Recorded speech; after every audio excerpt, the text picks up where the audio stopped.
Assalamualaikum warahmatullahi wabarakatuh. Anak-anak Soli dan Solikah level 5 kebanggaan Ustazah. Bagaimana kabar kalian hari ini? Semoga anak-anak dalam keadaan sehat, sehingga anak-anak bisa belajar dengan sebaik-baiknya. Belajar dengan penuh semangat.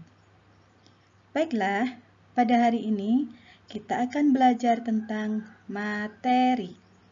Siapkan diri kalian untuk menyimak video berikut ini, sehingga kalian dapat memahami apa yang disampaikan oleh Ustazah.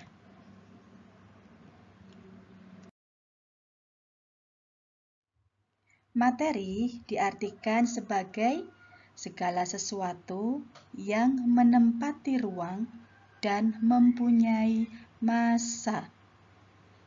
Semua benda yang ada di sekitar kita termasuk materi. Entah itu benda padat, benda cair, maupun benda gas.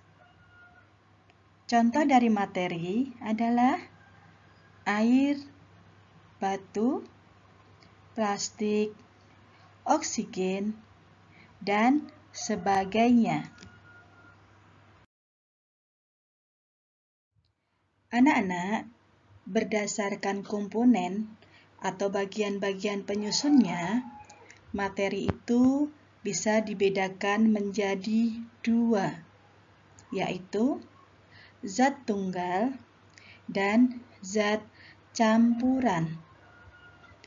Kita akan bahas satu persatu zat tunggal dan zat campuran supaya kalian lebih paham lagi.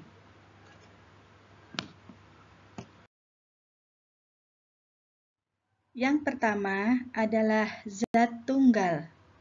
Zat tunggal disebut juga zat murni.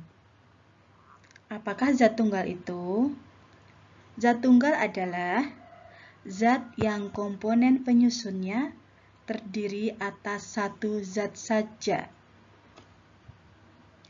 Zat tunggal dapat berupa unsur atau senyawa. Nah, apa yang dimaksud dengan unsur?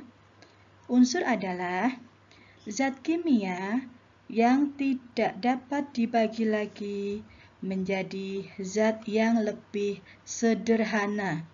Jadi sudah paling sederhana ya unsur itu. Nah, unsur ini dibedakan menjadi dua jenis, yaitu unsur logam dan unsur non-logam. Contoh dari unsur logam adalah perak, besi, emas, dan platina. Kemudian, unsur dari non-logam misalnya hidrogen, oksigen, dan karbon. Zat tunggal yang berikutnya adalah senyawa. Senyawa adalah zat tunggal yang terbentuk dari beberapa unsur. Contohnya ada garam, air, dan gula. Nah, itu tadi ya pengertian zat tunggal, lalu macam-macam zat tunggal.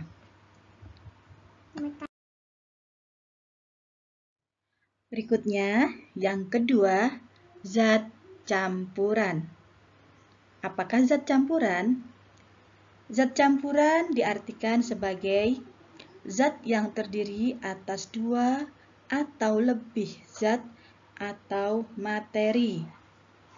Campuran dibedakan menjadi campuran homogen dan campuran heterogen.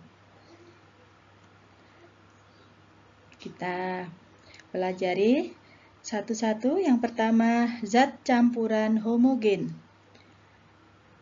Zat campuran homogen terdiri dari dua materi atau zat yang dapat menyatu secara merata. Misalnya, sirup.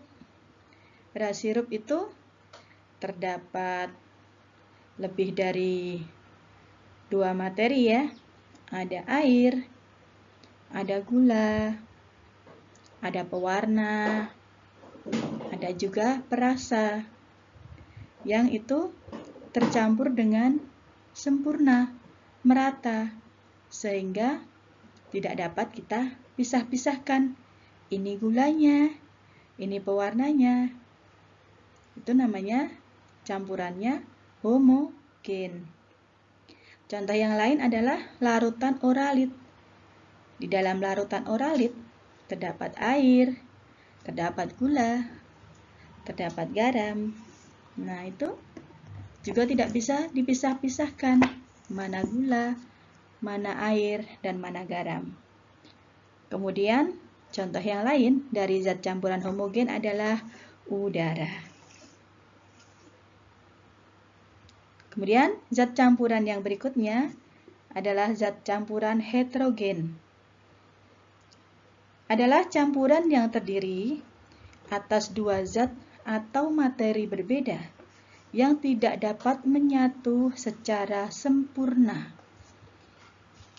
Contohnya, air dengan tanah.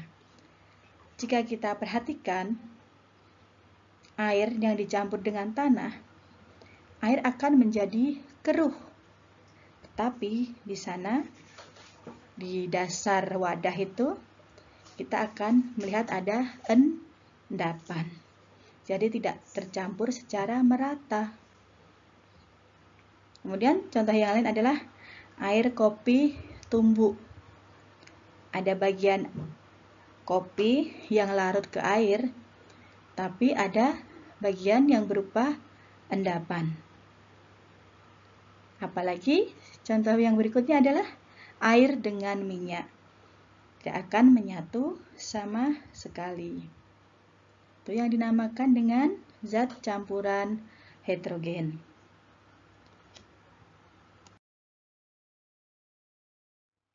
Oke, dari pembahasan yang sebelumnya dapat kita simpulkan bahwa materi dibedakan menjadi 2, yaitu zat tunggal atau zat murni dan zat campuran.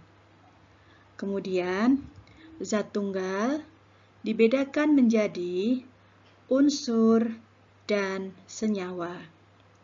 Zat campuran dapat kita bedakan menjadi zat campuran homogen dan zat campuran heterogen. Demikian anak-anak pelajaran kita pada hari ini. Jika kalian belum paham, kalian bisa mengulang-ulang videonya supaya lebih jelas lagi. See you again. Assalamualaikum warahmatullahi wabarakatuh.